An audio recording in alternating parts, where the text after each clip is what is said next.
Isang mapagpalang araw sa inyong lahat, mga minamahal naming tagapakinig. Narito na naman tayo sa ating paboritong oras.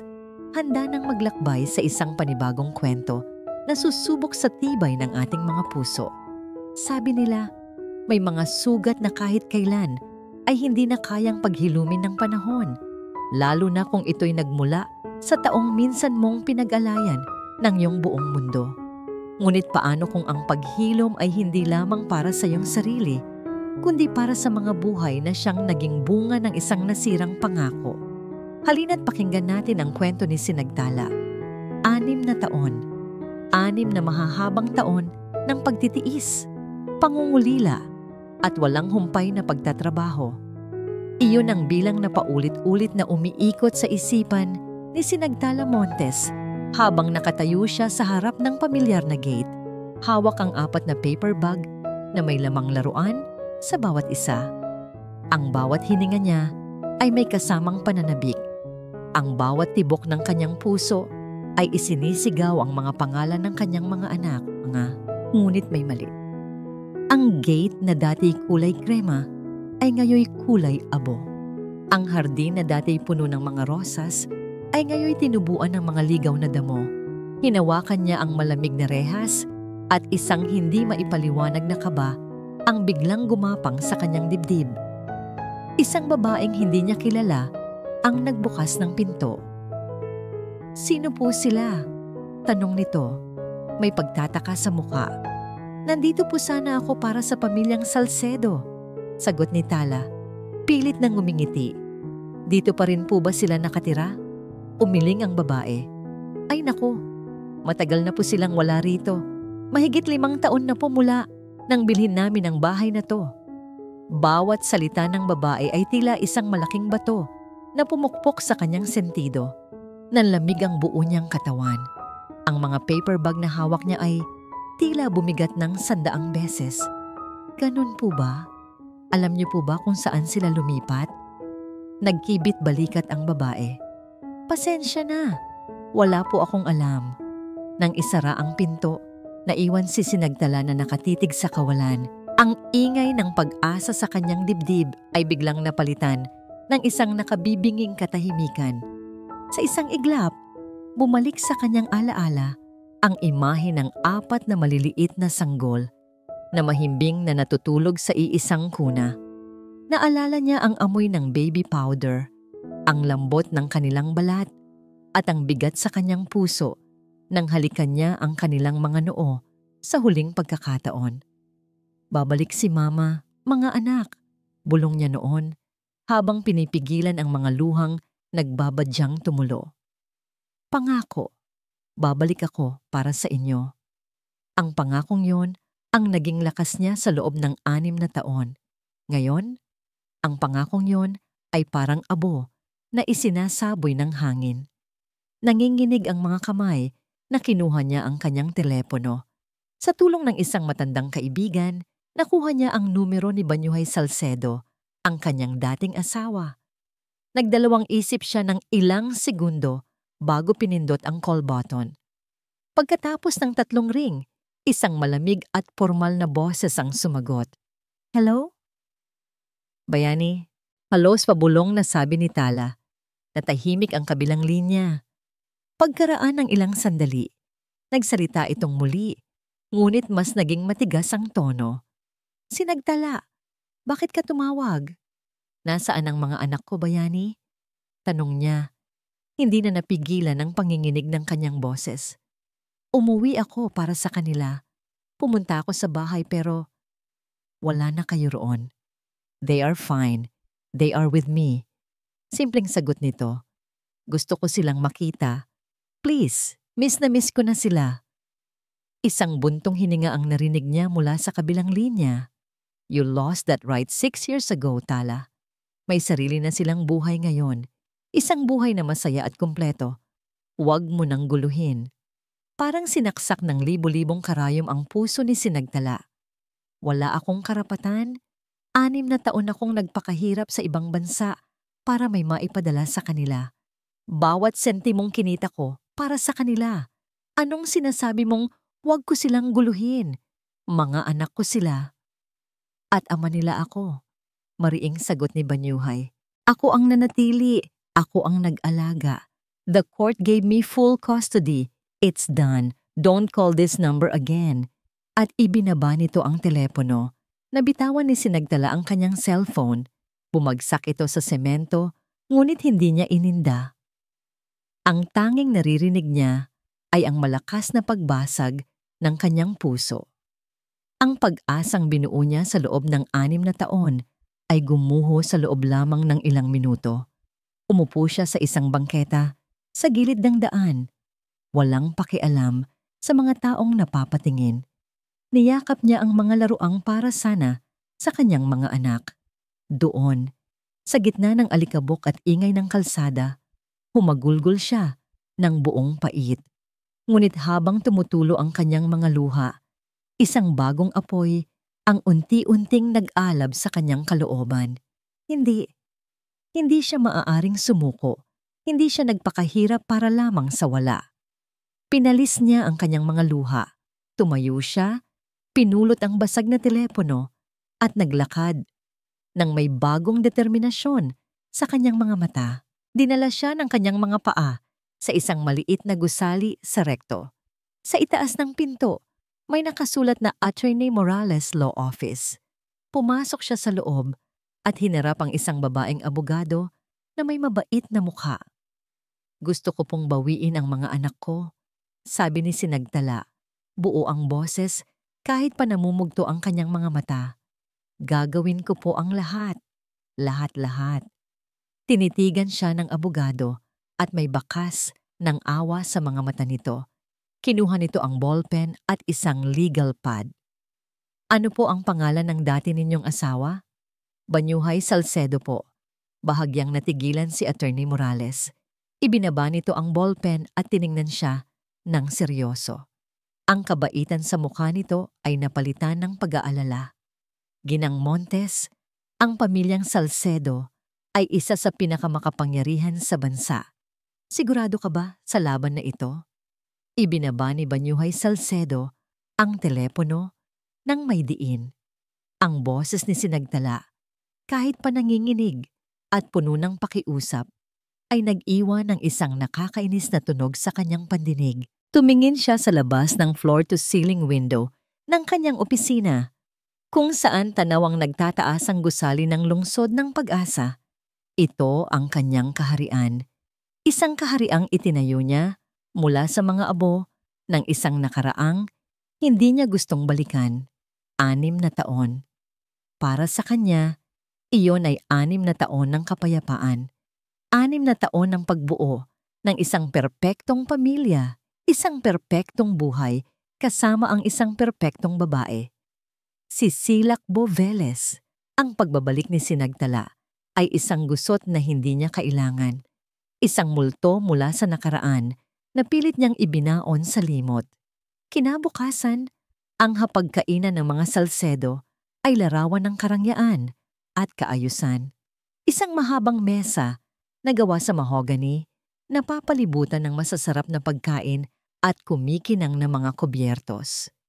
Sa isang dulo ay si Banyuhay, matikas sa kanyang business suit. Sa kabila naman ay si Silakbo, maganda at mukhang mahinhin, abala sa pag-aasikaso sa 4 na batang tahimik na kumakain. Raya dear, finish your milk. It's good for you, malambing na sabi ni Silakbo habang pinupunasan ang gilid ng labi ng bata. Opo, Tita Silakbo. Halos pabulong na sagot ng bata. Pinagmasdan ni Banyuhay ang eksena. Sa panlabas, perpekto ang lahat. Si Silakbo ay ang ehemplo ng isang mapagmahal na ina-inahan. Ang mga bata, sina Hayo, Lunti, Raya at Ayon, ay malulusog at magagalang. Ito ang pamilyang pinangarap niya. Isang pamilyang kontrolado at walang bahid ng kahirapan o gulo. Ngunit sa ilalim ng lahat ng iyon, may isang bagay na hindi tama. Isang katahimikan na hindi pangkaraniwan para sa 4 na 6 na taong gulang na bata. Pagkatapos ng almusal, hinalikan ni Silakbo ang mga bata sa pisngi bago sila ihatid ng yaya sa kanilang playroom. Lumapit siya kay Banyuhay at inayos ang kanyang kurbata. "Is everything all right, mahal? You seem distracted." "It's nothing. Just work." Pagsisinungaling niya. Ngunit alam niyang hindi trabaho ang gumugulo sa isip niya. Ito ay ang tawag kahapon. Ang boses ni Sinagtala. Bago siya makaalis, sinalubong siya ng kanilang kasambahay. "Sir Banyuhay, pinapatawag po kayo ng inyong ina sa library." Bumuntong hininga si Banyuhay. Ang kanyang ina, si Dalumbayan Salcedo, ang reyna ng kanilang kaharian. At ang isang utos mula sa reyna ay hindi maaaring suwayin. Naabutan niya itong nakatayo malapit sa bintana. Hawak ang isang tasa ng tsa. May malamig na ekspresyon sa mukha. "Nakarating sa akin ang balita." Bungad nito. Hindi man lang siya nilingon. Nagbalik na siya. "Ma, I can handle this." Humarap ito sa kanya at ang mga mata nito'y kasing talim ng yelo. "Handle this?" Banyuhay, ang babaeng iyon ay hindi lang basta isang pagkakamali sa nakaraan. Isa siyang banta sa pangalan ng pamilyang ito. Pagkatapos ng lahat ng ginawa natin para maitago ang iskandalo ng arranged marriage ninyo, babalik siya para manggulo.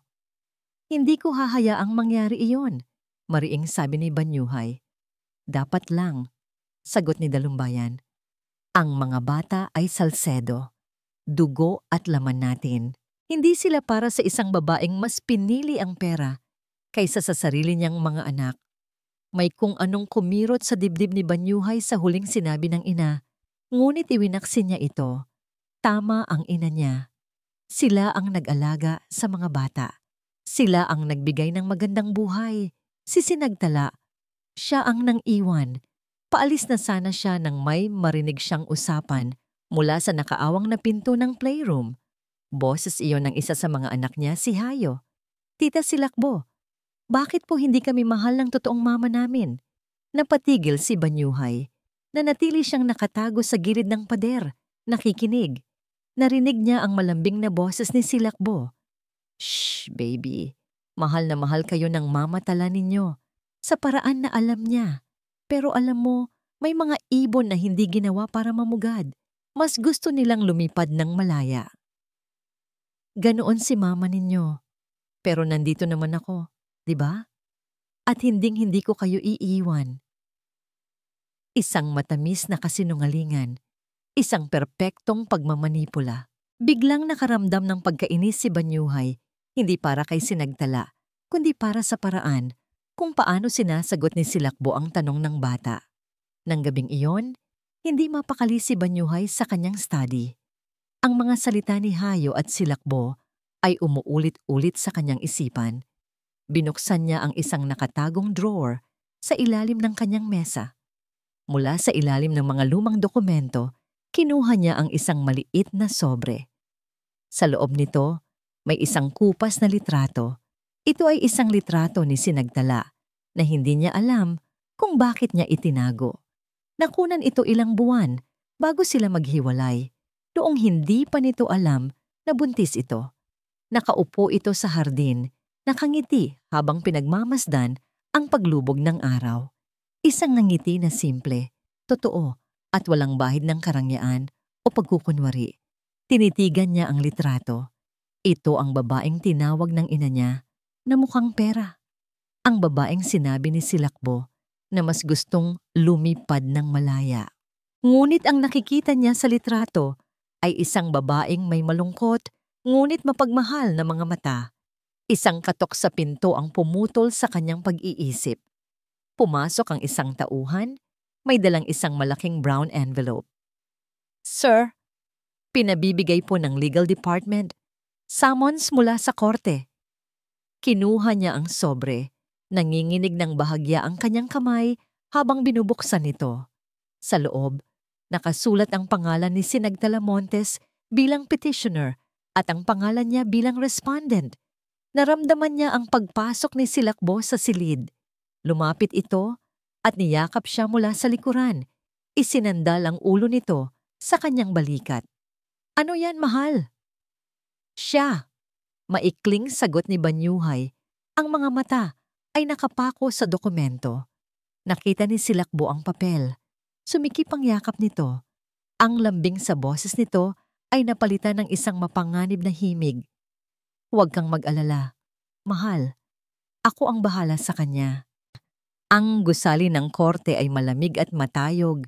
Tila isang higanting bato na handang dumagan sa sinumang maliliit na tao na maglakas loob na pumasok dito. Bawat hakbang ni Sinagtala sa makintab na sahig ay may kasamang panalangin. Mahigpit ang hawak niya sa laylayan ng kanyang bestidang-bestida. Ang pinakamatinong damit na pag-aari niya na tila basahan kumpara sa karangyaan na alam niyang susuungin niya sa loob. Sa dulo ng pasilyo, natanaw niya sila. Si Banyuhay Salcedo, ang kanyang dating asawa. Nakatayo ito roon, matikas sa isang mamahaling dark blue suit, mukhang mas makapangyarihan at mas malayo kaysa sa huling pagkakataon na nakita niya ito. Walang bakas ng pag-aalala sa mukha nito. Tanging isang malamig na distansya na tila hindi man lang sila nagkasama sa iisang bubong noon. At sa tabi nito, nakakapit sa braso nito, ay si Silakbo Velez. Nakasuot ito ng isang eleganteng puting dress. Ang buhok ay perpektong nakaayos at ang ngiti sa mga labi ay tila para sa isang social event at hindi para sa isang pagdinig sa korte.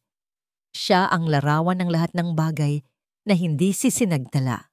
Nang magtama ang kanilang mga paningin habang sila'y naglalakad palapit, 1,000 emosyon ang tila bumara sa lalamunan ni Tala. Nakita niya sa mga mata ni Banyuhay ang inis, ang pagkairita, na para bang isa siyang mantsa na kailangang burahin. Walang bakas ng pangungulila, walang bakas ng pinagsamahan. Sa isang iglap, naramdaman ni Sinagtala ang kanyang pagiging maliit. Ang kanyang tapang ay biglang hinaluan ng takot. Pumasok sila sa mediation room. Isang silid na walang emosyon na may mahabang mesa sa gitna. Sa isang panig ay umupo si Sinagtala at ang kanyang abogadong si Atty. Morales. Sa kabilang panig, tila isang buong hukbo, si Banyuhay, si Silakbo at ang 2 matikas na abogado mula sa pinakamalaking law firm sa bansa. Ang bigat ng kapangyarihan at pera ay halos palpable sa hangin. Nagsimula ang pagdinig. Inilatag ni Atty. Morales ang kaso ni Sinagtala, isang inang 6 na taong pinagkaitan na makasama ang kanyang mga anak na nagpapakita ng mga resibo ng perang padala bilang patunay ng kanyang walang sawang suporta. Ngunit ang abogado ng mga Salcedo, isang matandang lalaki na may mapanuyang ngiti, ay tumayo at inilatag ang kanilang mga ebidensya sa paraang tila isang patalim na dahan-dahang ibinabaon sa puso ni Tala. Your Honor, simula nito, ang mga resibong ito ay hindi patunay ng pagmamahal ng isang ina. Ito ay bayad. Child support fee na itinakda ng korte noong sila ay mag-divorce. Isang obligasyong pinansyal, hindi isang kusang loob na pag-aaruga. Natigilan si Sinagtala. Ang bawat dolyar na pinaghirapan niya, ang bawat oras ng pagod at puyat, ang lahat ng yun ay binigyan ng isang malamig at walang pusong katawagan. Obligasyong pinansyal. Nagpatuloy ang abogado. Sa loob ng 6 na taon, ni isang sulat o tawag para kumustahin ang kalagayan ng mga bata, ay walang natanggap ang aking kliyente. Siya ay naglaho at ngayon, babalik siya para guluhin ang tahimik na buhay ng pamilyang binuo ni Mr. Salcedo para sa kanyang mga anak.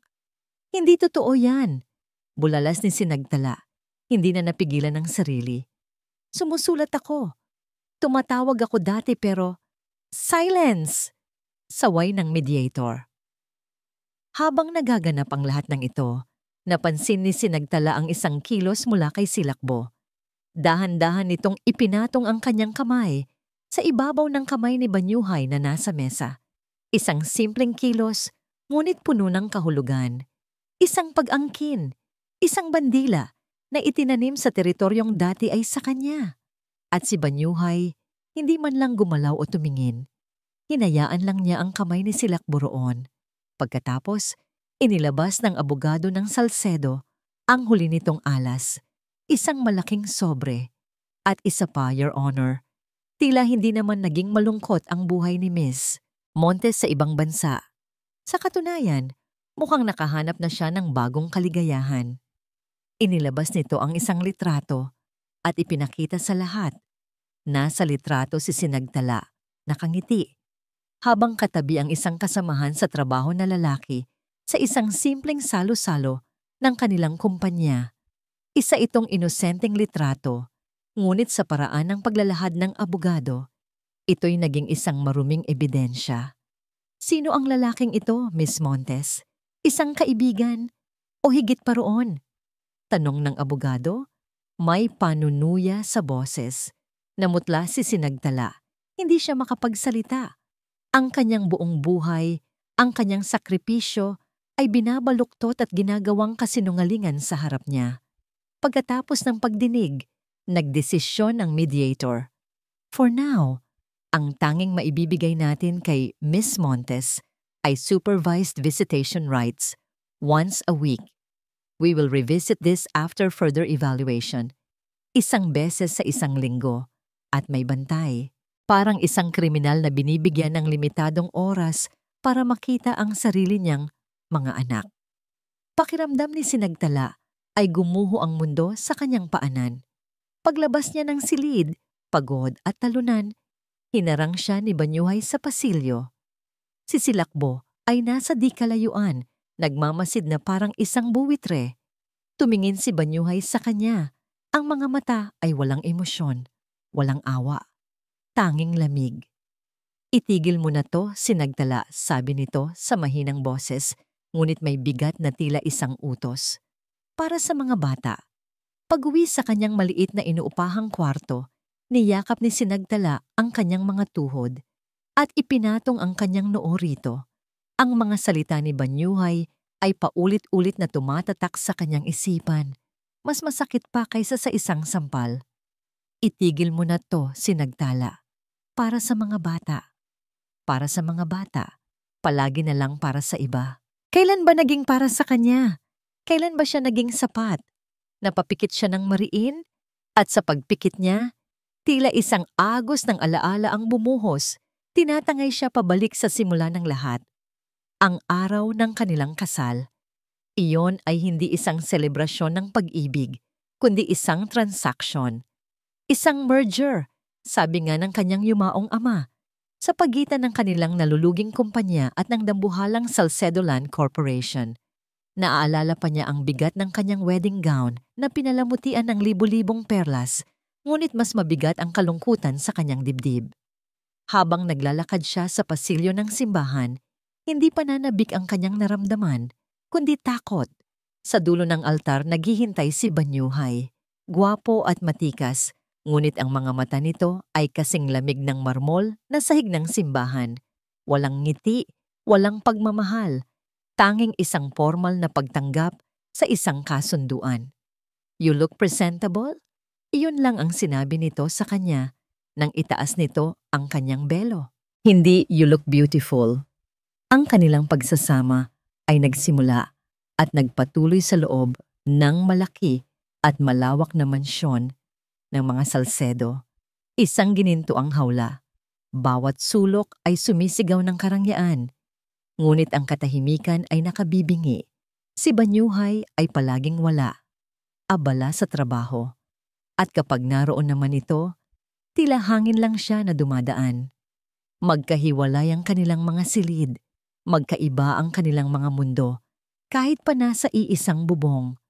Siya ay si Mrs. Salcedo sa pangalan, ngunit isang estranghero sa katotohanan. Ngunit sa gitna ng malamig na pagsasamang iyon, may isang gabi na hindi niya malilimutan. Isang piraso ng tamis sa gitna ng kapaitan.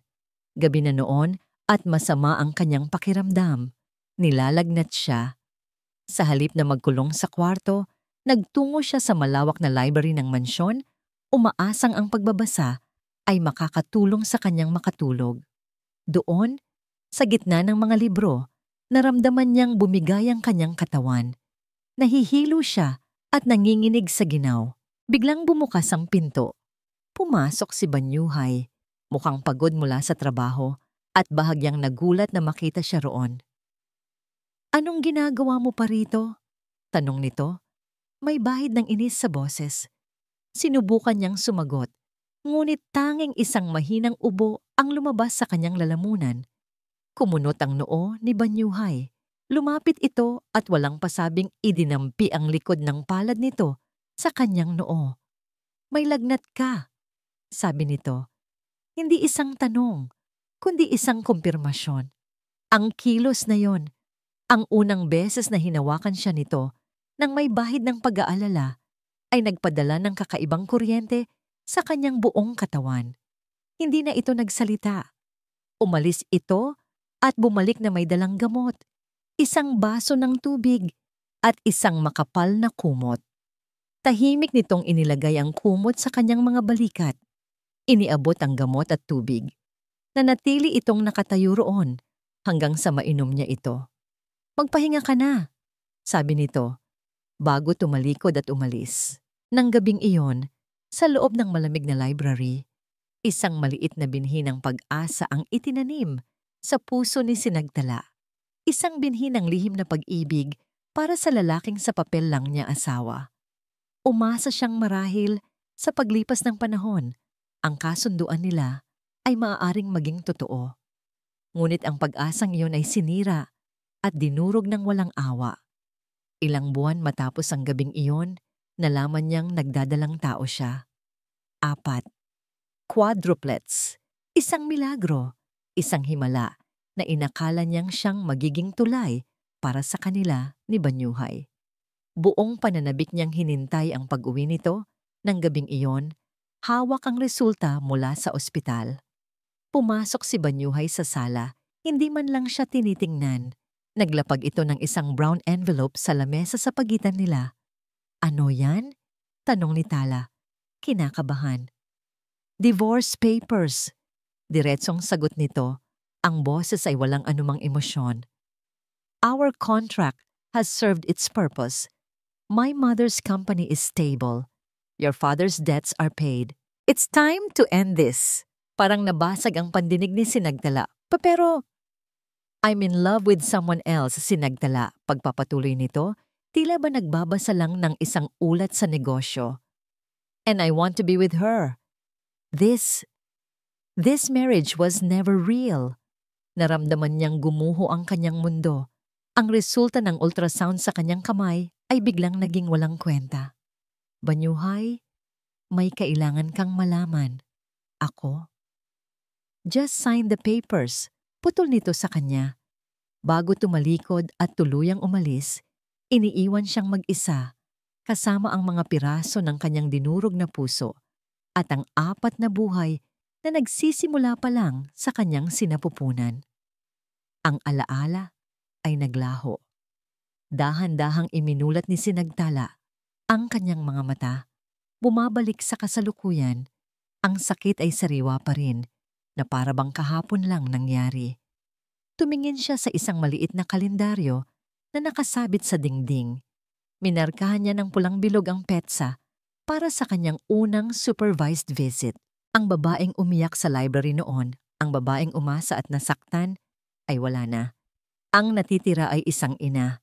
Isang inang handang harapin ang lalaking sumira sa kanya, hindi para sa sarili, kundi para sa 4 na dahilan kung bakit siya patuloy na lumalaban. "Kahit anong sakit," bulong niya sa kawalan, "lalaban ako para sa inyo, mga anak." Sinubukan ni Banyuhay na ibalik ang lahat sa dati. Pagkatapos ng pagdinig sa korte, ipinagpatuloy niya ang kanyang routine na para bang walang nangyari. Maaga siyang pumapasok sa opisina, dumadalo sa mga meeting, at umuuwi sa isang mansyon na tahimik at maayos. Pinilit niyang paniwalain ang sarili na tama ang kanyang ginawa, na ang pagbibigay ng limitadong access kay Sinagtala ay para sa kapakanan ng mga bata. Ngunit ang imahe ng mga mata nitong puno ng sakit at pagsuway ay pilit na bumabalik.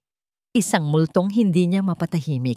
Isang hapon, habang siya ay naglalakad sa pasilyo patungo sa kanyang study, narinig niya ang boses ni Silakbo mula sa playroom. Malambing at puno ng sigla, tila nagkukwento ito. Napatigil si Banyuhay, hindi sinasadyang makinig, mula sa nakaawang na pinto. At dahil doon, sabi ni Silakbo, nalungkot ang hari. Ang reyna kasi, na siyang dapat mag-alaga sa kanilang 4 na munting prinsipe at prinsesa, ay mas piniling lumipad patungo sa isang malayong kaharian na puno ng ginto at pilak. Iniwan niya ang palasyo at ang kanyang mga anak dahil para sa kanya mas mahalaga ang mga kumikinang na bagay. Isang maliit na boses ang sumagot. Si Lunti. Po, iniwan niya po kami. I mean, yung mga prinsesa? Oo, baby. Malamig na sagot ni Silakbo. Pero huwag kayong mag-alala. Dahil dumating ang isang fairy godmother na nangakong hinding-hindi sila iiwan. At mamahalin niya sila ng higit pa sa pagmamahal na kayang ibigay ng reynang ng iwan. Naramdaman ni Banyuhay na nanigas ang kanyang panga. Hindi niya gusto ang kanyang narinig. Hindi dahil sa ipinagtatanggol niya si Sinagtala, kundi dahil sa paraan ng pagkukwento ni Silakbo. Isang lason na dahan-dahang ipinapainom sa isipan ng mga bata, nakabalot sa isang matamis na salaysay, isang paraan ng pagmamanipula na hindi niya kailanman nagustuhan. Dahil sa hindi maipaliwanag na inis, nagpasya siyang magtungo sa lumang bodega sa likod ng bahay. Kailangan niya ng distansya, kailangan niyang mag-isip. Nagkunwari siyang may hinahanap na mga lumang dokumento. Habang binubuklat ang mga nakatambak na kahon, isang maliit at maalikabok na baul ang nakaagaw ng kanyang pansin. Pag-aari ito ni Sinagtala. Ang mga gamit na naiwan nito noong umalis ito. Bubuksan na sana niya ito nang biglang may maalala. Itinago niya rito ang isang bagay noon. Isang bagay na ayaw makita ng kanyang ina. Sa ilalim ng mga lumang damit at libro, nakita niya ito. Isang maliit, leather-bound na diary. Ang diary ni Sinagtala. Nag-aalangan man, binuksan niya ito. Ang mga pahina ay puno ng sulat kamay nito. Maayos at bahagyang nakakiling. Pinili niya ang isang entry na malapit sa huli, ilang linggo bago ang araw na ibinigay niya rito ang divorce papers. Dear Diary, nilalagnat pa rin ako. Pero pumasok pa rin siya sa library kagabi. Akala ko, magagalit siya dahil naroon ako. Pero hindi. Kinuha niya ako ng gamot at kumot. Hindi siya nagsalita. Pero sa mga mata niya, parang may nakita akong pag-aalala. O baka guni-guni ko lang. Minsan, umaasa pa rin ako. Umaasa akong sa ilalim ng pagiging salsedo niya, may puso pa rin si Banyuhay. Isang pusong sana. Balang araw, matutunan akong mahalin. Kahit konti lang. Napahigpit ang hawak ni Banyuhay sa diary. Naalala niya ang gabing iyon. Ang pag-aalala niya ay totoo. Isang bagay na hindi niya maintindihan noon, kaya't agad niyang tinalikuran. Ang mga salitang nabasa niya ay direktang sumasalungat sa lahat ng sinabi ng ina niya, sa lahat ng pinaniwalaan niya. Ang babae sa diary na ito ay hindi gahaman sa pera. Siya ay uhaw sa pagmamahal. Isinara niya ang diary at ibinalik sa baul. Ngunit ang mga salita ay nakatatak na sa kanyang isipan. Pagbalik niya sa loob ng mansyon, naabutan niya si Silakbo sa sala, nagbabasa ng isang fashion magazine. There you are, mahal. Bati nito. Ngumingiti. I was looking for you. Umupo siya sa tapat nito. Pilit na pinapakalma ang sarili. Silakbo, may itatanong lang ako. Ano yon? Noong mga unang taon, pagkaalis ni Sinagtala, may mga sulat ba siyang sinubukang ipadala? O tumawag man lang? Itinanong niya ito sa paraang tila wala lang, ngunit ang kanyang mga mata ay matamang nagmamasid. Ang ngiti ni Silakbo ay hindi nagbago. Tumingin ito sa kanya na para bang isa siyang batang nagtanong ng isang nakakatawang bagay. Mahal, bakit mo naman naitanong yan? Siyempre wala. We've been through this. Pinirmahan niya ang kasunduan, kinuha ang pera at naglaho. Ganoon kasimple. Siguro sinusubukan ka lang niyang guluhin ngayon para makakuha pa ng simpatya o ng mas malaking pera. Ang sagot nito ay lohikal. Perpekto. Ito ang eksaktong sagot na inaasahan niya. Ngunit sa unang pagkakataon, hindi siya kumbinsido. May mali. Nang gabing iyon, habang papasok siya sa kanyang silid, sinalubong siya ng isa sa kanyang mga anak. Si Lunti, ang pinakatahimik sa apat. May hawak itong isang maliit at lukot na papel sa kanyang kamay. Papa, bulong nito. At lumingon muna sa paligid na para bang may takot na makita. Lumuhod si Banyuhay para magpantay sila. Bakit anak? Dahan-dahan nitong iniabot ang papel. Tita Silakbo threw it away. I got it back. Don't tell her. Kinuha ni Banyuhay ang papel. Ito ay isang punit na piraso ng litrato. Ang kalahati lang ng mukha ang naroon. Isang pamilyar na mata at isang kamay na nakahawak sa isang maliit na kumot ng sanggol. Kahit punit at luma, alam na alam niya kung kanino ang mga matang iyon. Kay Sinagtala, isinara niya ang kanyang palad. Hawak ang munting piraso ng papel. Ang pagdududa sa kanyang isipan ay hindi na lamang isang binhi. Ito ay nagsisimula ng mag-ugat. Dumating ang araw ng kanyang unang supervised visit. Ang puso ni Sinagtala ay tila isang kabayong nagwawala sa loob ng kanyang dibdib. Isang pinaghalong pananabik at matinding kaba. Ang pagbisita ay gaganapin sa isang neutral na lugar. Isang family counseling center na may maliit na playroom. Isang oras. 60 minuto lamang ang ibinigay sa kanya para muling buuin ang 6 na taong pagkawalay. Pagpasok niya sa silid, naroon na sila. 4 na maliliit na anghel na nakaupo sa isang bilog na mesa, abala sa pagguhit. At sa isang sulok, nakaupo si Silakbo, nagbabasa ng libro, ang itinalagang supervisor. Ang presensya nito ay parang isang malamig na pader sa pagitan niya at ng kanyang mga anak. Mga anak, tawag ni Tala. Ang boses ay nanginginig. Sabay-sabay na nag-angat ng tingin ang 4 na bata. Nakita niya sa kanilang mga muka ang pagtataka, ang kuryosidad, ngunit meron ding isang bagay na hindi niya inaasahan. Takot. Isang malamig na distansya. Hello po. Halos sabay-sabay nilang sabi bago muling yumuko sa kanilang mga papel.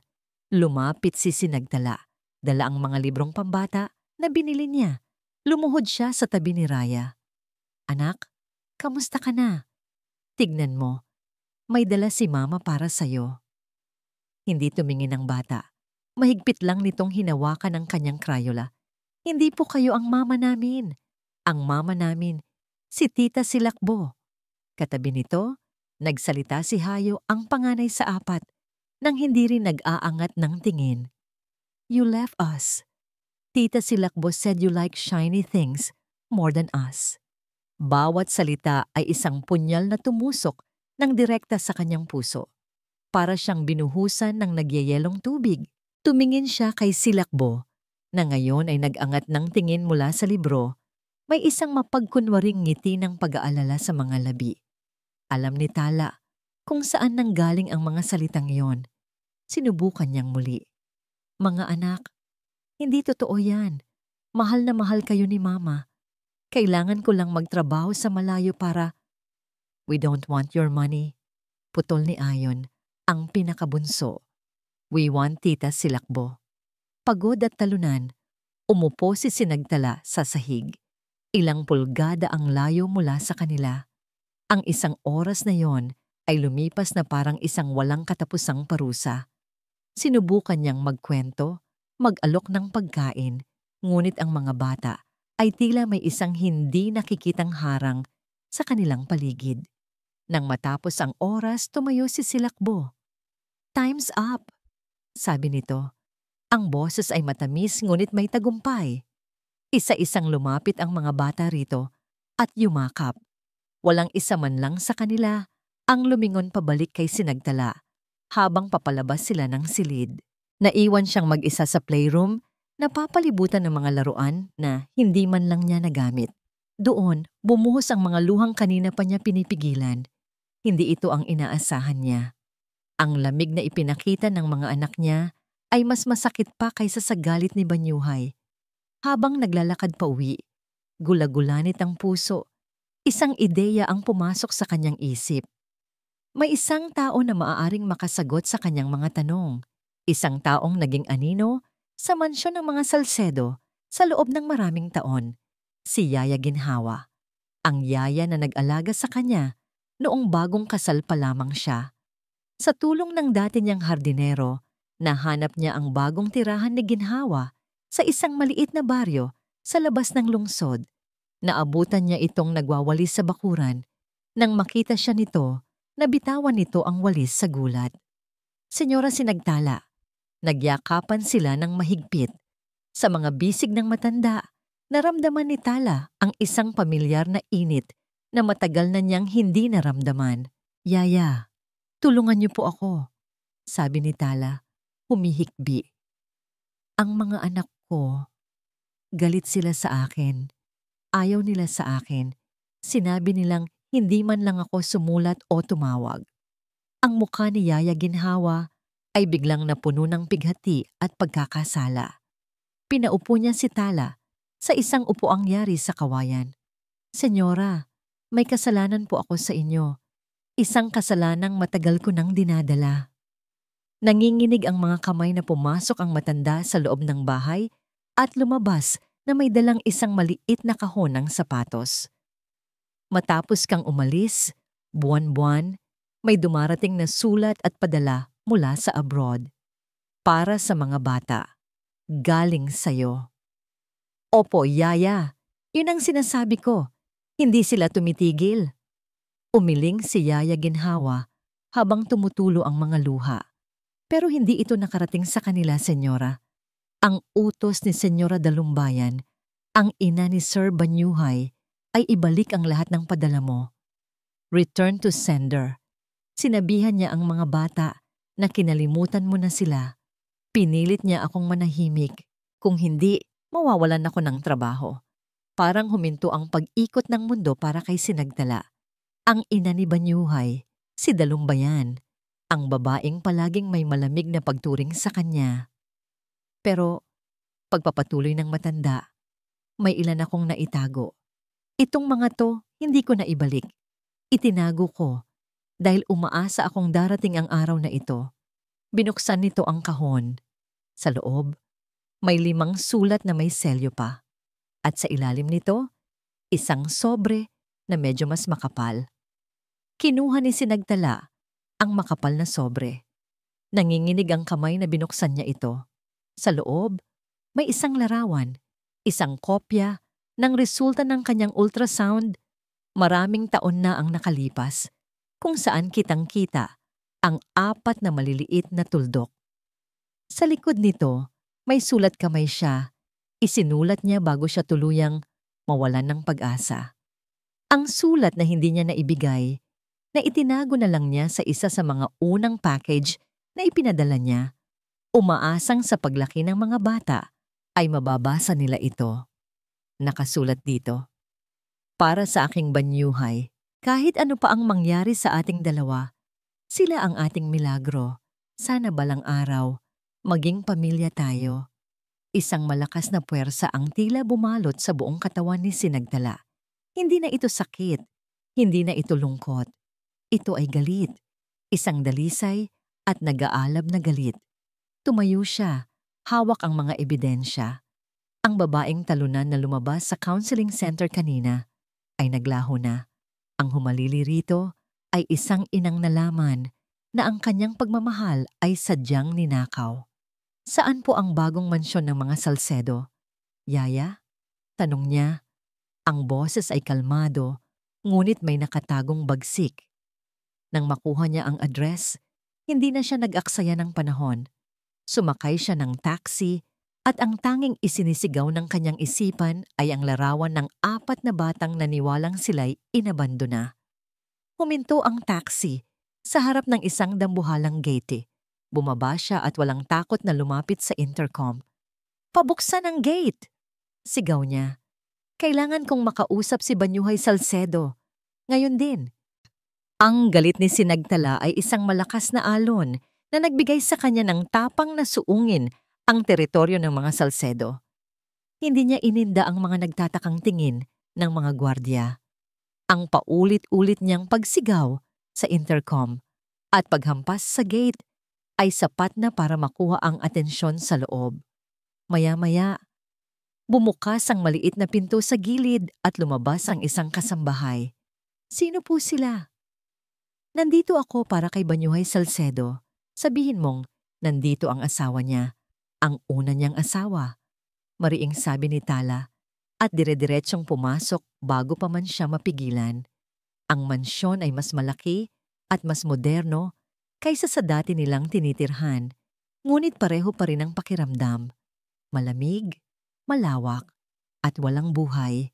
Sinalubong siya sa malaking foyer ni Banyuhay at Silakbo, na halatang naistorbo mula sa kanilang payapang hapon. Sa likuran nila, sa may paanan ng grand staircase ay nakatayo si Dalumbayan Salcedo, ang reyna ng mansyon, may mataas na kilay at ekspresyong puno ng pagkamuhi. "What is the meaning of this, Sinagtala?" Bunggad ni Banyuhay, ang boses ay mababa at puno ng babala. "This is trespassing." Hindi siya sumagot. Sa halip lumapit siya at walang sabi-sabing inihagis sa dibdib nito ang mga sulat na ibinigay ni Yaya Ginhawa.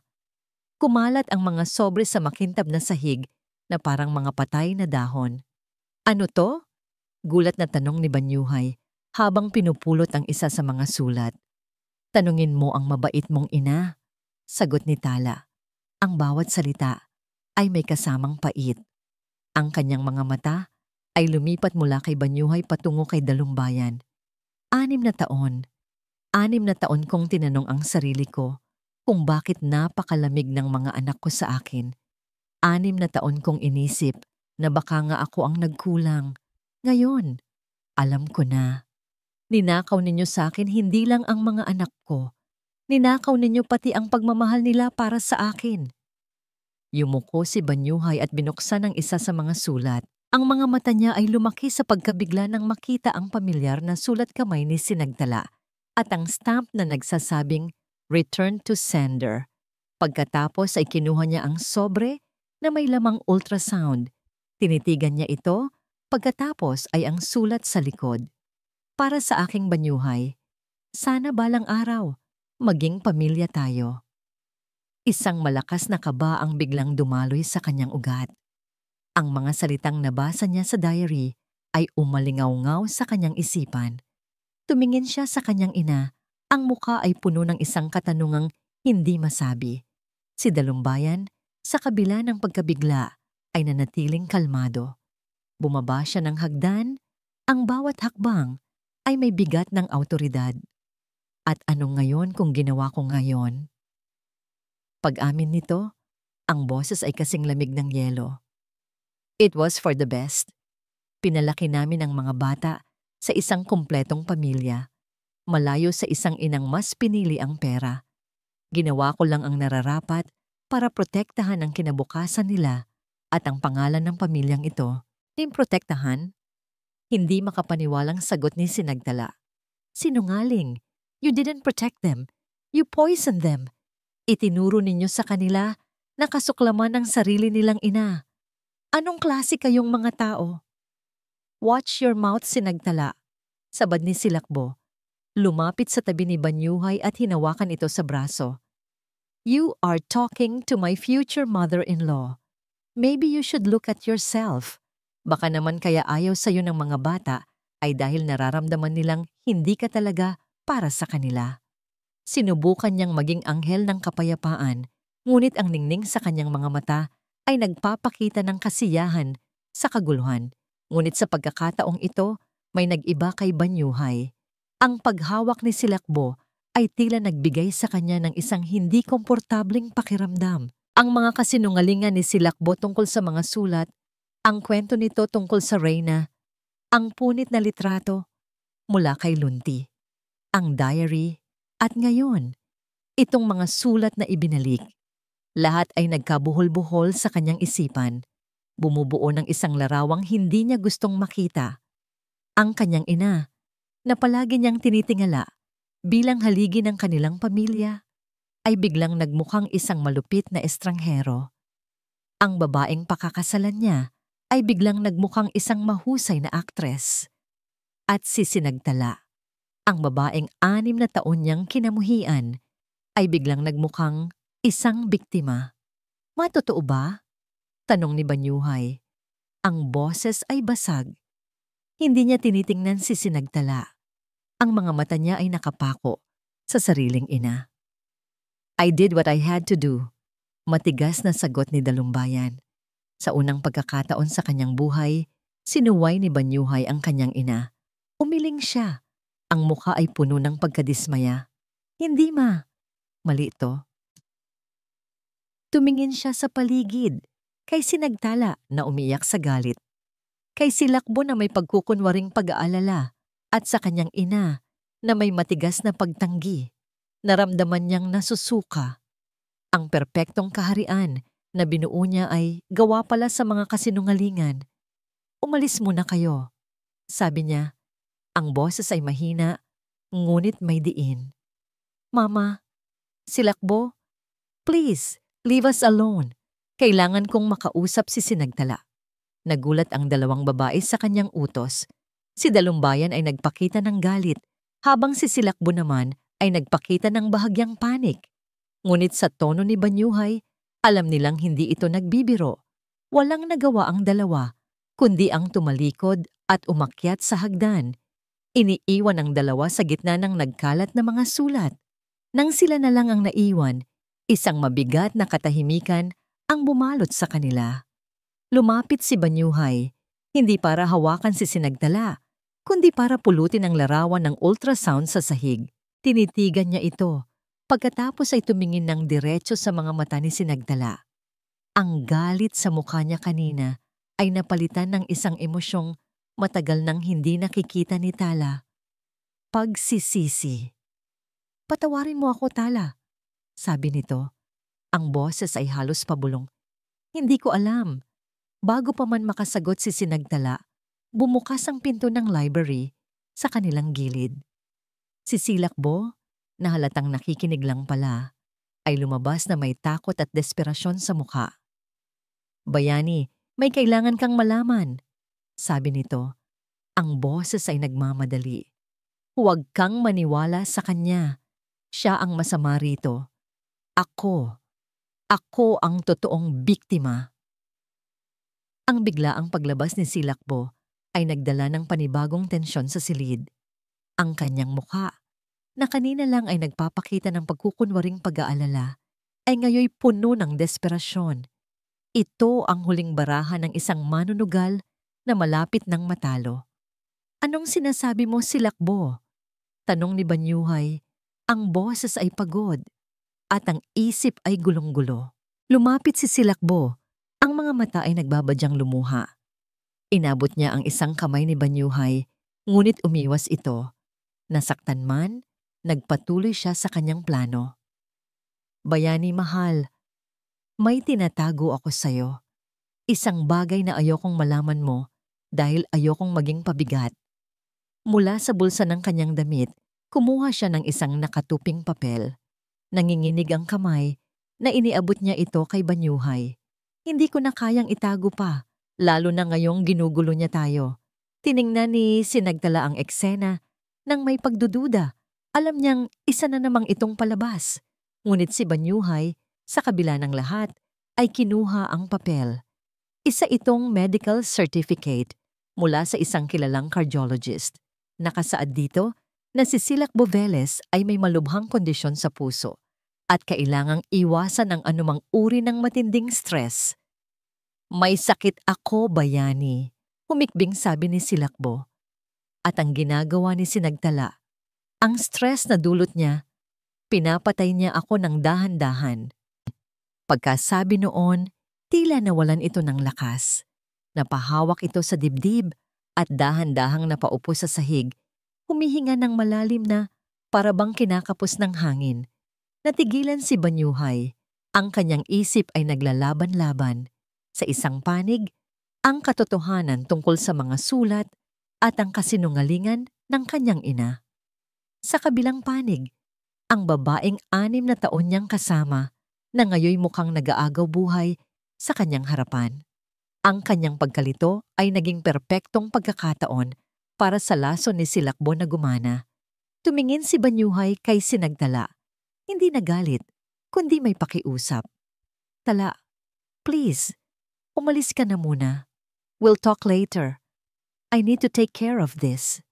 Para kay Sinagtala, iyon na ang pinakamasakit. Kahit na nabunyag na ang isang malaking kasinungalingan, sa huli, si Silakbo pa rin ang pinili nitong alagaan. Siya pa rin ang kontrabida. Siya pa rin ang kailangang umalis. Walang salitang lumabas sa kanyang bibig. Tumalikod na lamang siya at naglakad palabas ng mansyon, dala ang bigat ng isang panibagong pagkatalo.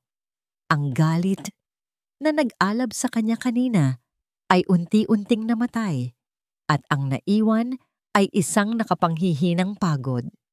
Pakiramdam niya, gaano man karaming katotohanan ang isampal niya, palaging may mas malakas na kasinungalingan na babasag dito. Naglalakad siya sa gilid ng kalsada, walang tiyak na direksyon, nang isang motorsiklo ang biglang humarurot mula sa kanyang likuran. Sinadya siyang sagian nito sa braso, sapat lang para mawalan siya ng balanse at bumagsak sa semento. Ano ba? Sigaw niya, ngunit ang motorsiklo ay mabilis nang nakalayo. Naramdaman niya ang hapdi sa kanyang siko at tuhod. May mga gasgas at dumudugo. Ngunit ang mas masakit ay ang takot. Alam niyang hindi iyon aksidente. Iyon ay isang babala. Tinulungan siya ng isang tricycle driver na makatayo at dinala siya sa pinakamalapit na maliit na klinik. Habang ginagamot ng isang nurse ang kanyang mga sugat, isang doktora ang pumasok sa silid. Tala, Sinagtala Montes, ikaw ba yan? Nag-angat ng tingin si Tala at nakita ang isang pamilyar na mukha. Liz? Dr. Liz Cardenas? Ikaw na pala yan. Si Liz ay dati niyang kabatch sa kolehiyo. Nagyakapan sila ng maikli. Anong nangyari sa'yo? Tanong ni Liz, puno ng pag-aalala. Mahabang kwento. Malungkot na sagot ni Tala. Habang ginagamot ni Liz ang kanyang mga sugat, hindi niya napigilang ibahagi ang buod ng kanyang pinagdadaanan. Nabanggit niya ang tungkol kay Banyuhay at sa bago nitong fiancé, si Silakbo. Nang marinig ni Liz ang pangalang iyon, bigla itong natigilan. Hawak ang bulak na may betadine. Sandali, anong apelyido ulit ng fiancé niya? Velez. Silakbo Velez, sagot ni Tala. Bakit? Tumingin si Liz sa kanya. Ang mukha ay seryoso. Silakbo Velez. Naging pasyente ko yan mga 7 o 8 taon na ang nakalipas sa dati kong ospital bago pa ako mag-specialize dito sa ER. Nag-isip ito ng malalim. Teka, Velez ba ang pangalan ng babaeng yon? Imposibleng magkasakit siya sa puso dahil may mas malaki siyang kondisyon na matagal na niyang alam. Kumunot ang noo ni Sinagtala. Anong ibig mong sabihin? Ibinaba ni Dr. Liz Cardenas ang kanyang mga gamit at tumingin ng diretso sa mga mata ni Sinagtala. Ang boses nito ay mahina, ngunit malinaw. Tila ba naghahatid ng isang balitang magpapabago sa lahat. Tala, ang babaeng yon. Si Silakbo Velez, baog siya. She was diagnosed with premature ovarian failure. Imposibleng magkaanak siya. At alam na niya yon noon pa man. Iniwan ni Banyuhay si Silakbo sa pangangalaga ng kanilang mga kasambahay matapos nitong kumalma mula sa kanyang atake sa puso. Ngunit sa halip na makaramdam ng awa o pag-aalala, ang tanging naramdaman niya ay isang lumalaking pagdududa. Masyadong perpekto ang timing, masyadong theatrical ang kanyang pag-arte. Ang mga salita ni Sinagtala ay patuloy na naglalaro sa kanyang isipan. Ang kanyang galit, ang kanyang sakit. Lahat ng yon ay hindi maikakailang totoo. Ang mga sulat ay nasa kanyang study ngayon, mga pisikal na ebidensya ng isang katotohanang matagal na ipinagkait sa kanya. Kinabukasan, sa halip na pumasok sa opisina, isang bagay ang nag-udyok sa kanya na gawin ang isang bagay na hindi niya karaniwang ginagawa. Ang mag-imbestiga. Tinawagan niya ang kanyang private investigator, isang taong karaniwan niyang ginagamit para sa mga business background checks, at binigyan ito ng isang simpleng utos: alamin ang lahat tungkol sa medical history ni Silakbo Velez. Habang naghihintay, tinawagan niya si Sinagdala, ngunit hindi ito sumasagot. Paulit-ulit siyang nag-iwan ng mensahe, humihingi ng tawad, nagsasabing kailangan nilang mag-usap, ngunit tanging katahimikan ang kanyang natanggap. Isang tawag mula kay Sinagdala ang sa wakas ay dumating, ngunit hindi ito ang inaasahan niya. Ang boses nito ay kalmado, ngunit may lamig. Banyuhay, may ipapakilala ako sa iyo. Isang luma kong kaibigan, Dr. Liz Cardenas. Gusto ka raw niyang makausap. Nagkita sila sa isang maliit na coffee shop, malayo sa mga matang mapanghusga ng kanilang mundo. Nandoon si Sinagdala, may mga gasgas sa siko, at sa tabi niya ay isang babaeng may seryosong mukha na nagpakilalang si Dr. Cardenas. Walang paligoy-ligoy na sinabi ni Dr. Cardenas ang lahat. Ang tungkol sa kondisyon ni Silakbo. Ang diagnosis ng premature ovarian failure. Ang katotohanang medikal na imposible itong magkaanak. Habang nagsasalita ang doktora, bawat salita ay tila isang suntok sa sikmura ni Banyuhay. Baog. Ang salitang iyon ay umalingaw-ngaw sa kanyang isipan. Ang babaeng 6 na taon niyang pinaniwalaan na magiging ina ng kanyang susunod na mga anak ay hindi pala maaaring maging ina. Thank you, Doc. Iyon lang ang nasabi niya. Pagkaalis ng doktora, naiwan silang dalawa ni Sinagdala sa isang mabigat na katahimikan. Bakit mo to ginagawa, Tala? Tanong ni Banyuhay. Ang boses ay puno ng pagkalito. Dahil pagod na akong maging kontrabida sa kwentong ako ang biktima. Sagot nito. Bago tumayo at umalis, iniiwan siyang mag-isa sa kanyang mga iniisip. Ang impormasyon mula kay Dr. Cardenas ang naging susi. Biglang may isang masamang alaala na bumalik sa kanya. Isang alaala mula 6 na taon na ang nakalipas. Ilang araw bago niya ibigay kay Sinagdala ang divorce papers. Flashback. Nasa opisina siya nang dumating ang isang mensahero. May dalang isang selyadong sobre.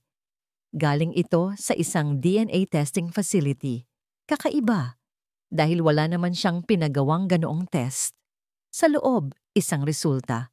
Nagpapakita na may 99.9% probability na siya ang ama ng isinilang na quadruplets. Ngunit may isang maliit na anomaly sa genetic markers ng isa sa mga bata na nagpapahiwatig ng possibility of maternal infidelity.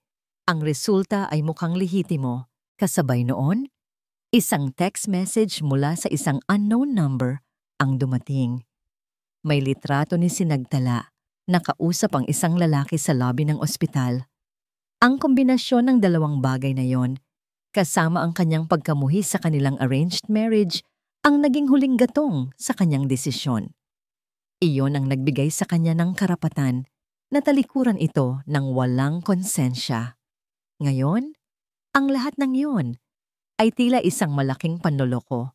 Pag-uwi niya, dumiretso siya sa opisina ni Silakbo sa loob ng mansyon.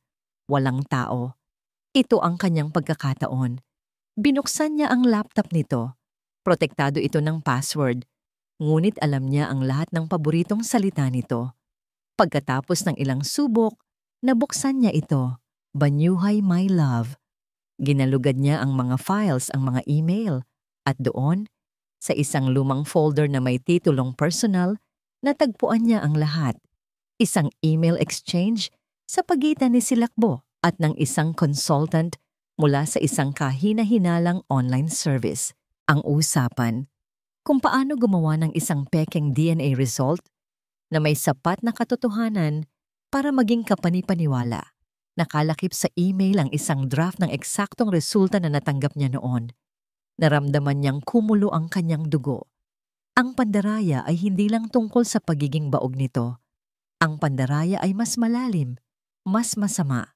Ito ay isang kalkuladong plano para sirain siya at sisinagtala mula sa simula. Ang motibo ay malinaw na ngayon.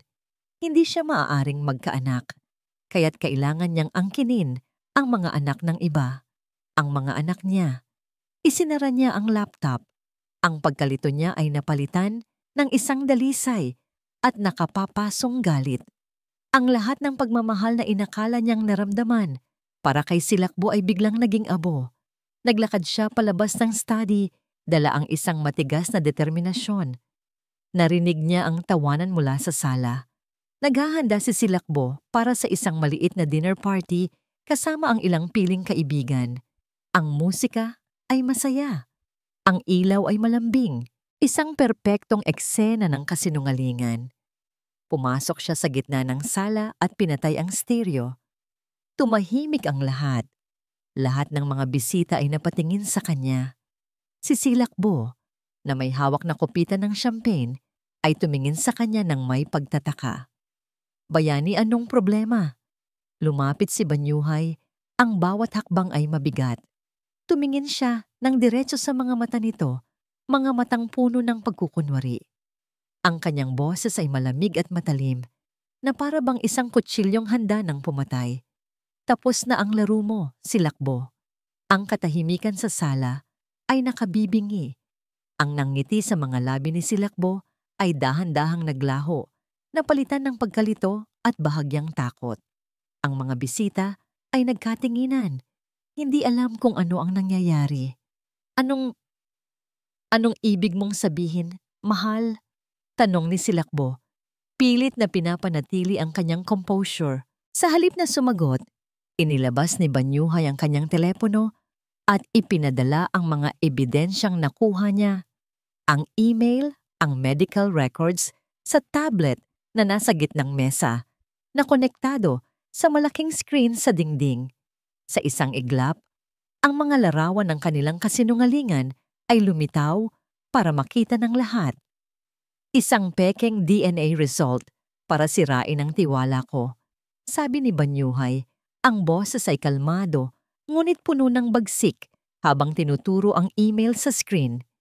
Isang pekeng sakit sa puso para makuha ang awa ko. Bayani, hindi totoo yan. Gawa-gawa lang yan ni Sinagtala para sirain tayo. Sigaw ni Silakbo, ang kanyang boses ay nagkakaroon na ng histerya. At isang totoong kondisyon, pagpapatuloy ni Banyuhay na para bang hindi niya narinig ang pagtanggi nito. Isang kondisyon na nagsasabing imposible kang magkaanak. Kaya pala ganito ka kadesperada na angkinin ang mga anak ko. Dahil hindi ka kailanman magkakaroon ng sarili mo. Sa huling revelasyon na iyon, gumuho ang lahat para kay Silakbo. Ang kanyang pagkukunwari, ang kanyang mga plano, lahat ay nagmistulang abo. Nagsimulang magbulungan ang mga bisita at isa-isang tumayo para umalis. Ayaw madamay sa eskandalo. Hindi! Mga sinungaling! Huwag kayong maniwala sa kanya! Sigaw ni Silakbo, ngunit wala nang nakikinig. Pumasok sa eksena si Dalumbayan na narinig ang kaguluhan mula sa itaas. Nakita niya ang mga ebidensya sa screen at ang nagwawalang si Silakbo. Sa unang pagkakataon, nakita ni Sinagtala na tahimik na pumasok sa foyer nang marinig ang sigawan, ang pagkagapi sa mukha ng matriarch ng mga Salcedo. Ang babaeng pinili nitong maging manugang ay isa palang ahas. Paalisin niyo na siya. Utos ni Banyuhay sa mga gwardiya. Hindi man lang tinitingnan si Silakbo. Walang nagawa si Silakbo kundi ang magpumiglas habang kinaladkad siya palabas ng mansyon, sumisigaw ng mga sumpa at pagbabanta. Nang mawala na si Silakbo, tanging sila na lang ni Banyuhay, Dalumbayan at Sinagtala ang naiwan sa malawak na sala. Hinarap ni Banyuhay ang kanyang ina. Ang galit sa kanyang mukha ay napalitan ng isang malalim na pagkadismaya. Lahat ng ito, Ma, ang pagharang mo sa mga sulat, ang pagmamanipula mo sa mga lahat ng ito ay nag-umpisa sa'yo. Sinira mo ang pamilya ko para lang sa pangalan ng pamilyang ito. Walang naisagot si Dalumbayan. Yumuko na lamang ito. Talunan. Kinabukasan sa opisina ng kanilang mga abogado, ginawa ni Banyuhay ang isang bagay na hindi inaasahan ng lahat. Ibinibigay ko ang full and sole custody ng mga anak ko kay Sinagtala Montes, sabi niya, sa harap ng mga abogadong natigilan. Walang kondisyon, walang pag-aalinlangan. Hindi lang yon. Isinalin din niya ang isang malaking trust fund sa pangalan ng mga bata at ipinagkalob kay Sinagtala ang isa sa mga bahay ng pamilya Salcedo sa isang tahimik na subdibisyon. Hindi ito bayad pinsala. Ito ay isang pagtatangka na ibalik ang lahat ng ninakaw niya.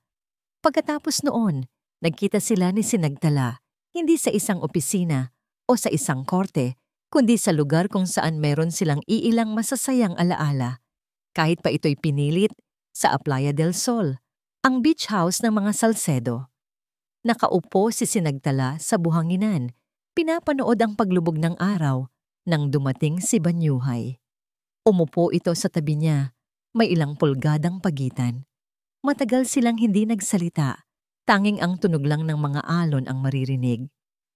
Narito, sabi ni Banyuhay, inaabot ang isang malaking folder ng mga dokumento, ang custody papers, ang titulo ng bahay, ang mga papeles ng trust fund. Lahat ng ito ay sayo, sa inyo. Tiningnan ni Sinagtala ang mga papel, pagkatapos ay tumingin sa kanya. Naghihintay siya ng isang sorry, ngunit wala itong sinabi. Alam kong walang kapatawaran ang mga ginawa ko, Tala. Pag-amin ni Banyuhay, ang mga mata ay nakatuon sa malayong abot-tanaw. Hindi ako humihingi ng tawad dahil alam kong hindi sapat ang salitang yon. Ang kaya ko lang gawin ay ibalik sa iyo ang mga bagay na dapat ay sa iyo mula sa simula. Ang mga anak ko. Simpleng sagot ni Tala. Oo, sabi ni Banyuhay, at sa unang pagkakataon, isang luha ang pumatak mula sa kanyang mga mata. Sa'yo sila, Tala. Sa'yo lang dapat. Sa sandaling iyon, sa pagkakita niya sa kanyang kahinaan, sa kanyang pagsisisi na hindi ipinipilit, naramdaman ni Sinagtala na ang bigat sa kanyang dibdib ay nagsimulang gumaan. Hindi pa niya ito kayang patawarin, ngunit nauunawaan na niya. Tumango lang siya bilang sagot, at isang luha rin ang gumuhit sa kanyang pisngi. Isang luha ng kaluwagan. Bigla, mula sa likod ng beach house, may mga maliliit na boses na tumatawag. Mama! Mama! Lumingon si Sinagtala at nakita ang 4 na bata na tumatakbo palapit sa kanya, kasama si Yaya Ginhawa sa nakalipas na 24 na oras matapos malaman ang katotohanan mula kay Banyuhay. Kinausap ni Yaya Ginhawa ang mga bata. Ipinaliwanag niya ang lahat sa paraang maiintindihan nila. Walang pag-aalinlangan, walang takot, sabay-sabay na yumakap ang 4 na bata sa kanilang ina. Ang init ng kanilang maliliit na katawan, ang pinakamatamis na yakap na naramdaman ni Sinagtala sa buong buhay niya. Niyakap niya sila pabalik, humahagulgol sa saya at pasasalamat. Mula sa kanyang kinatatayuan, pinanood ni Banyuhay ang eksena. Isang ngiting mapait ang gumuhit sa kanyang mga labi. Ito ang pamilyang sinira niya. Ito ang pamilyang kailangan niyang iwan para muling mabuo.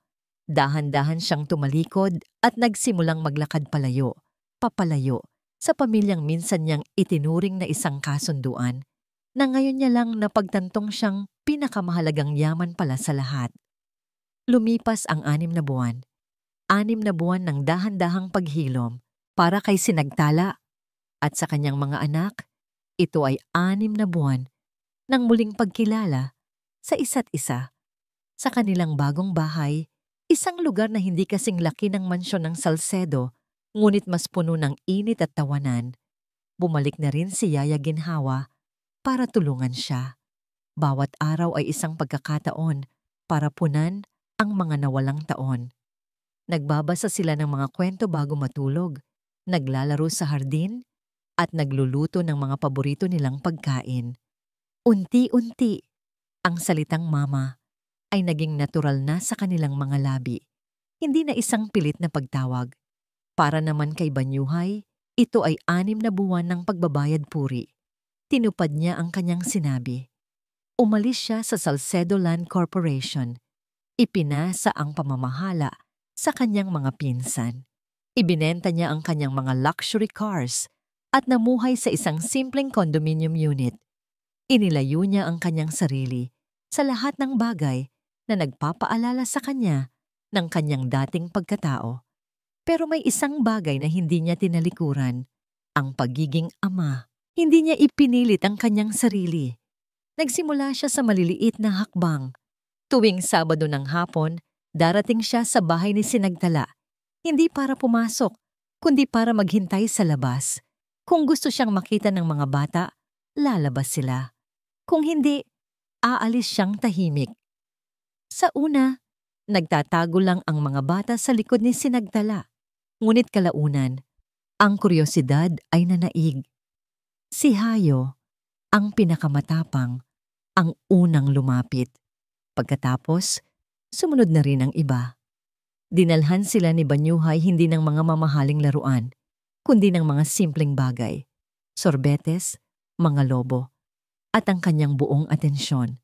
Isang hapon, dinala niya ang 4 na bisikleta sa parke, malapit sa bahay ni Natala.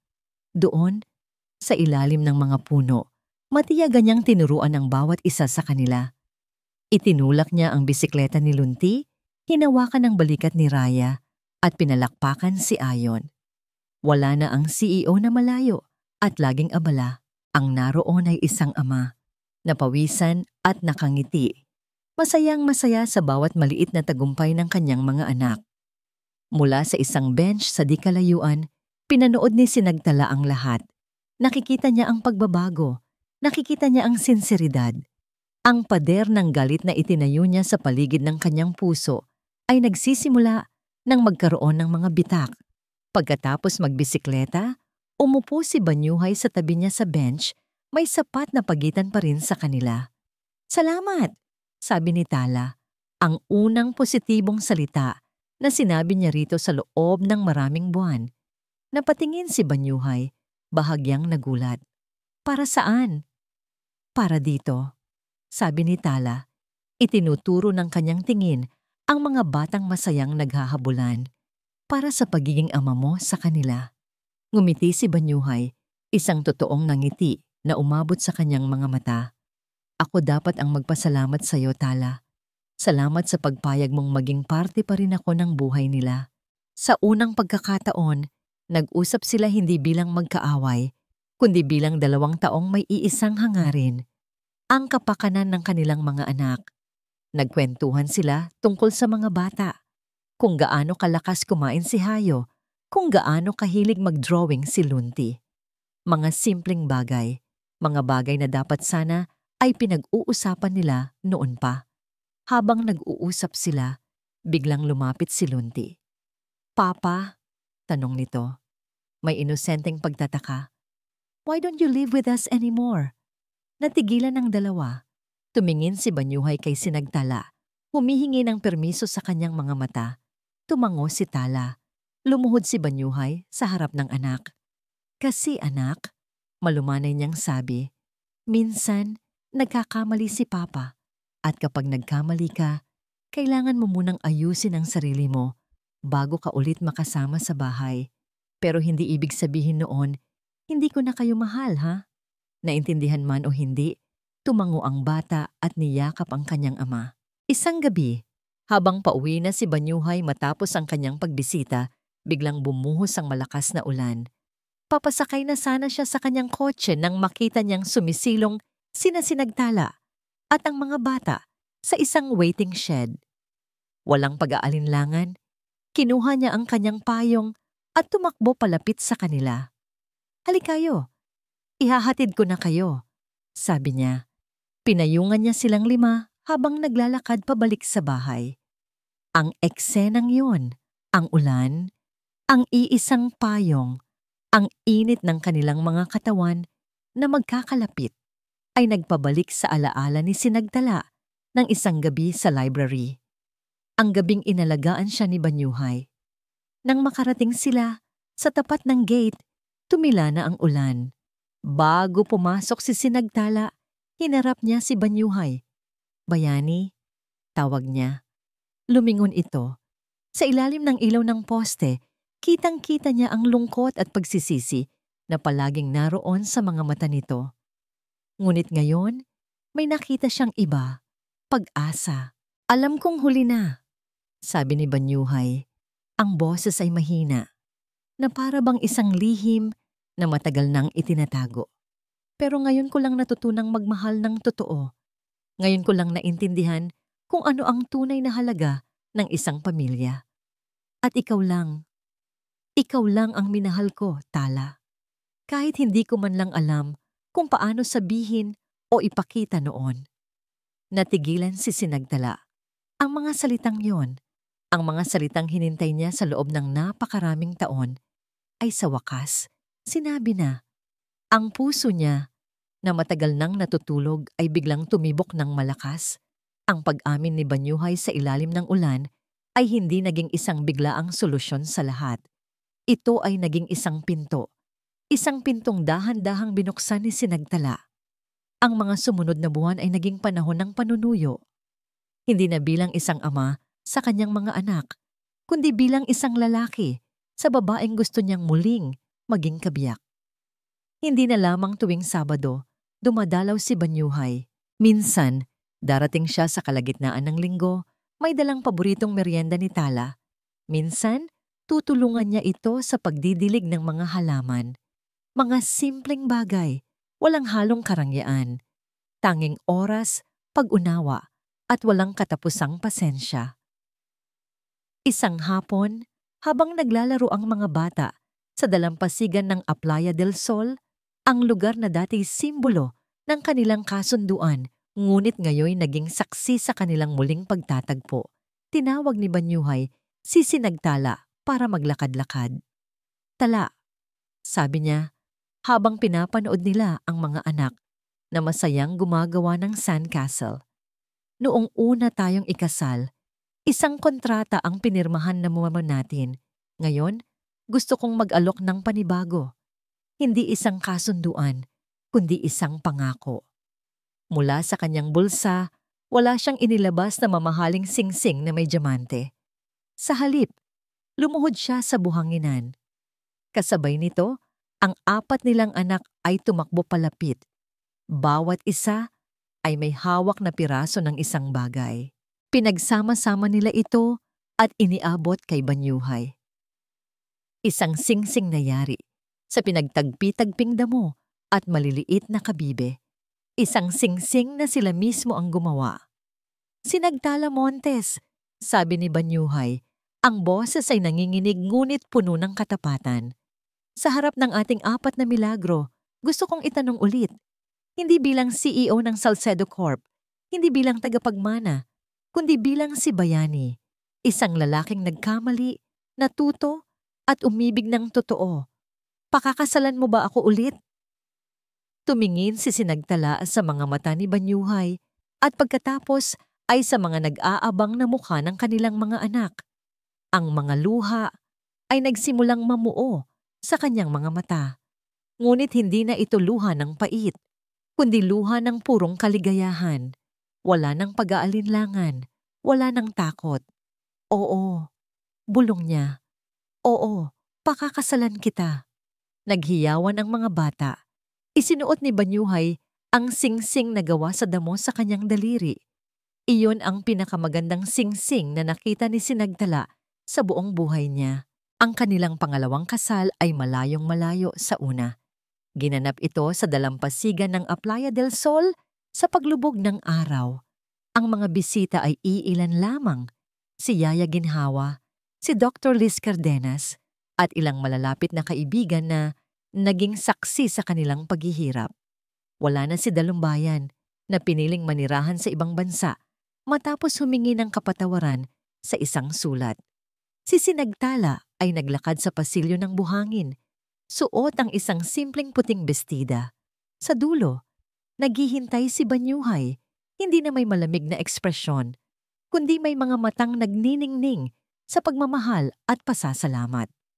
Ang kanilang 4 na anak, ang kanilang ring bearers at flower girls, masayang-masaya na makita ang kanilang mga magulang na muling nagiging isa sa harap ng Diyos at ng mga alon na saksi sa ating nakaraan. Sabi ni Banyuhay sa kanyang panata, "Ipinapangako kong gagawin ang lahat para punan ng pagmamahal at saya ang bawat araw ng buhay mo. Hindi ko na mababago ang kahapon, Tala, pero ibibigay ko sa iyo ang lahat ng aking bukas." "Tinantanggap ko ang iyong pangako, Bayani," sagot ni Sinagtala. Hawak ng mahigpit ang mga kamay nito. "At ipinapangako ko na haharapin natin ang bawat bukas ng magkasama. Ang ating nakaraan ay hindi na isang bigat na pasan, kundi isang aral na nagpatibay sa atin. Mahal kita." Nang sila'y idineklarang muling mag-asawa, ang kanilang unang halik ay puno ng lahat ng emosyong kanilang pinagdaanan. Ang sakit, ang pangungulila, ang pagpapatawad at sa wakas, ang dalisay at walang hanggang pag-ibig. Habang ang araw ay tuluyang lumubog sa dagat, naglalakad ang bagong pamilya sa dalampasigan, magkakahawak kamay. Ang 4 na bata ay tumatakbo sa unahan. Ang kanilang mga tawanan ay sinasabayan ng tunog ng mga alon.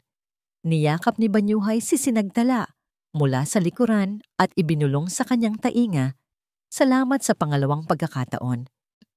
Ngumiti si Sinagtala at hinawakan ng mga kamay nitong nakayakap sa kanya. Tumingin sila sa kanilang mga anak, sa papalubog na araw, at sa walang hanggang karagatan sa kanilang harapan. Ang kanilang kwento ay hindi isang perpektong fairy tale. Ito ay isang kwento ng pagkawasak at muling pagbuo. Isang patunay na ang tunay na pag-ibig ay hindi nasusukat sa kawalan ng mga pagkakamali, kundi sa lakas na bumangon at magsimulang muli. Dito, sa ilalim ng kalangitang kulay kahel, natagpuan nila hindi lang ang pagtatapos ng kanilang kalungkutan, kundi ang simula ng kanilang walang hanggang bukas. At dito po nagtatapos ang kwento nina Sinagtala at Banyuhay. Isang kwentong nagturo sa atin na gaano man kalalim ang sugat ng nakaraan, palaging may espasyo para sa paghilom at pagpapatawad. Ang tunay na pag-ibig ay hindi sumusuko. Ito ay natututo, nagbabago, at laging nagbibigay ng pangalawang pagkakataon. Maraming salamat po sa inyong walang sawang pakikinig at pagsama sa amin sa paglalakbay na ito. Sana po ay may aral kayong napulot at inspirasyong baon-baon sa inyong mga puso. Kung mayroon po kayong mga saloobin o komento tungkol sa ating kwento, huwag po kayong mag-atubiling i-type yan sa comment section sa ibaba. Anong uri po ng kwento ang gusto ninyong marinig sa susunod? Gusto po naming malaman ang inyong mga mungkahi. Hindi dito nagtatapos ang ating paglalakbay. Marami pa pong kwentong kasing ganda at mas puno ng aral dito sa aming channel. Kung nagustuhan nyo ang kwentong ito, i-like, i-share sa pamilya at mga kaibigan, at mag-subscribe na rin para lagi kayong updated sa mga susunod pa naming kwento. I-click niyo ang notification bell para kayo ang unang makarinig kapag may bago kaming upload. Pagpalain po kayo ng Panginoon, kayo at ang inyong buong pamilya. Hanggang sa muli,